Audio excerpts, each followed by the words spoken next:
Hey everyone, I'm Anya Esma, and today we are doing a book review. As you can tell from the title, it's been like 825 years since I've done a book review. I do have a whole playlist on book reviews that I will link below, all like witchy or goddess related books usually. And today we are going to look at this book named Venus and Aphrodite, History of a Goddess. Let's talk about the facts first, the boring stuff. It was published by Weidenfeld and Nicholson in the UK in 2019, and it was written by Bettany Hughes. So it's quite a newish book, maybe one of the newest books about Aphrodite and Venus. And that's the facts. I will read the back to you. Through ancient art, evocative myth, intriguing archaeological discoveries, and philosophical explorations, Bettany Hughes takes us on a voyage of discovery to reveal the truth behind Venus and why this immortal goddess is so much more than nudity, romance, and sex. It is both the remarkable story of one of antiquity's most potent forces and the story of human desire, how it transforms who we are and how we behave. I think this is probably the best blurb I've read because it 100% represents what this book is. Through archaeology, through ancient art, through philosophy, she basically looks at Venus and Aphrodite, how the goddess evolved throughout the centuries or even thousands of years. Going back, I think, all the way at least to 2000 or 3000 before Christ, or even longer than that. And basically is trying to show that it's not just this sexy goddess with blonde, wavy, long hair, but it's much more, and what the roots are of this goddess and of the myths surrounding her, etc. And she does this based on a lot of fact. This is not one of those fluffy goddess books, you know, where someone brings in a lot of their own opinion of the goddess, but it's really a quite, I don't know if academic describes it, but it's like a fact-based book where she puts in a lot of archaeological information, a lot of historical information, but I'm going to be more specific about that. That was just a little blurb. So that's the premise of the book, and we're going to talk about how it delivers, where it doesn't deliver, what disappointed me maybe, and yes, let's jump into it. First of all, we have the book structure. If you look at the index, you have these very few chapters, I feel like. You have 12 chapters, yeah, and then the conclusion. So the chapters have really snappy names like A Birth, Fornicating and Fighting, Party Queen, A Working Goddess and Working Girls, A Humanist Muse, Venus at the box office, Eastern Queen. Like, you can't really tell from the titles exactly what it's going to be about, and that is actually one of the things I don't like, that sometimes I feel like the chapter names don't really relate too much to what's in the chapters or what I thought would be in the chapters, but we'll talk about that. So now that we covered the book structure, let me briefly talk about why I even bought it. I bought it because I wanted more solid information about Aphrodite and Venus, because I haven't read many books on Aphrodite and Venus, and I didn't want, as I said, like a fluffy goddess book that tells you how to honor her, how to devote yourself to her, but I wanted something with facts and with history to see if it would inspire me. I'm also going to answer that question, whether it inspired me. And yeah, basically I just wanted to expand my knowledge on Aphrodite. That's why I bought the book. Now let's talk about the design, the writing style, and my first thoughts when I opened the book. First of all, the cover design is absolutely amazing in this edition. You can see that it is like gold gilded. Is that what you call it in English? Gilded? And you have a wave design representing the ocean. And then here you have something that reminds us of the Botticelli Venus, where she is standing in a seashell. I think everyone on this planet probably has seen that painting. She's standing in a seashell and is being born from the foam of the sea, and the cover really, really reflects that. So I think it's a very sensual experience, which it should be because Aphrodite and Venus are very associated with sensuality. And I feel like this book design sort of brings that across. It feels luxurious. Another thing is that it's a very smooth read because the line spacing is huge and the letters are also quite big. I feel like maybe the letters just feel big because the line spacing is so big, but you can see the line spacing is pretty large. So you make fast progress, which I think if this book was written with smaller font and smaller line spacing, I would have probably struggled with it more. And if I feel like, oh man, I just read 10 pages of the book, it feels really good. If I read one page of the book and it was super dense, I'm like, oh Jesus, there's so many more pages. I mean, obviously it would be fewer pages if it was smaller font, but you know what I mean. Just the feeling of making progress. So that's what made it a smooth read to me. I also want to mention that she starts off every chapter with either poetry or like some ancient writing from different authors. So you have this kind of moody entry into every chapter, which also gives this kind of artsy, luxurious feel to the book. And then you have all the facts being slapped in your face. So yes, the writing style is very solid. I would say it's academic, but it's also entertaining. So you can tell that she's really trying to make sense. It's not that she makes Venus and Aphrodite very approachable. I would not say that the book made me feel like this is a goddess I can work with, like an approachable being or concept. But it's more like a philosophical writing style, a writing style that's very descriptive, very explanatory of all of the archaeological findings, all of the history, all of the geographical sites that are relevant to Venus and Aphrodite throughout time. So in that sense, it is interesting, but it's not entertaining in the sense of like, this is how you find Venus and Aphrodite within yourself, or this is how you can connect to her, you know? It's not this kind of fluffy goddess book, which isn't what I was looking for, but maybe a little bit of that could have been nice, where it doesn't really refer to me as an individual. I never felt addressed by the book. I never felt like the book is speaking much about like modern struggles or the meaning today of Aphrodite and Venus. I'm not sure how to phrase it, but maybe you understand what I mean. So next, let me talk about the strengths of the book. So as I mentioned, it's a smooth read. It's a smooth ass read. So it was good that it was the first book of 2022 because I'm trying to read more, and finishing a book is very satisfying because often I don't finish books.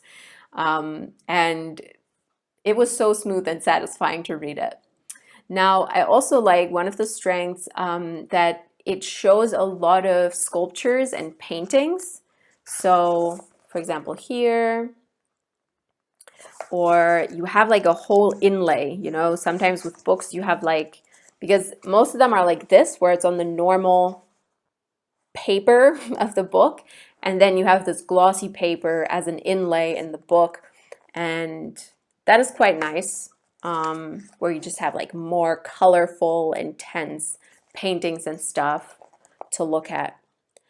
So I really appreciate that because I think if it had just been writing, it would have been a little bit boring maybe. I don't want to say boring, but you know what I mean. Like Aphrodite and Venus are both like, or are the whole concept is about beauty and about sensuality and looks and connecting with it in a way through paintings and art just kind of makes sense. I think if they hadn't included any of this, I would have been like, okay, so it's good. I feel like I'm acting dumb.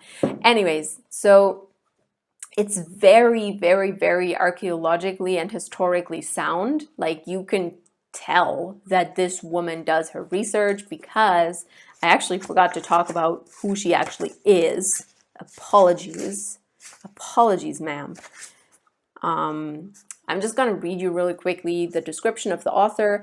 Bettany Hughes is an award-winning historian, author, and broadcaster. Her previous biographies of Helen of Troy, Socrates, and her magisterial history of Istanbul were published to great critical acclaim and worldwide success. The latter was a Sunday Times bestseller and was shortlisted, blah, blah, blah.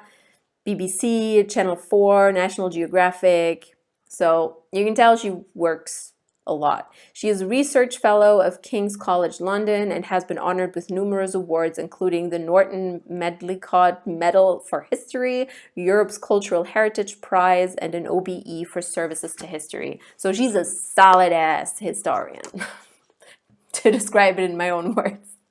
And you can really tell, because she mentions a lot of archaeological and historical facts.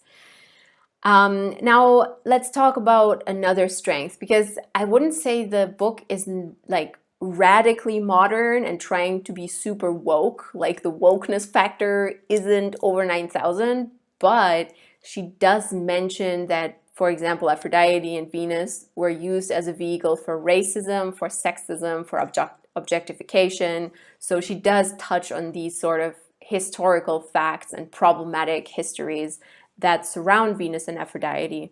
Like for examples, for example, during colonialism, like this whole idea of the Black Venus and like sexualizing people from Africa, and that whole idea, she touches on that. She doesn't go very deep into any of this stuff or like reflect about it. She just kind of puts it in front of you and it's like, here's the info, just so you know, which is good.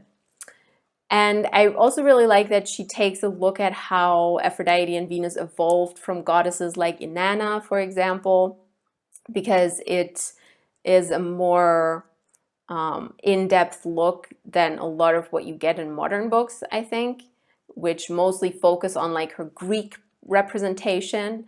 And she makes it a point, the author makes it a point, to really talk about also the history of a war goddess and of a death goddess, sort of, that is also tied to Aphrodite and Venus, that many people don't talk about, because it's all about this like self-care, self-love, beauty, pampering yourself idea a lot of the time when it comes to her in the current discourse.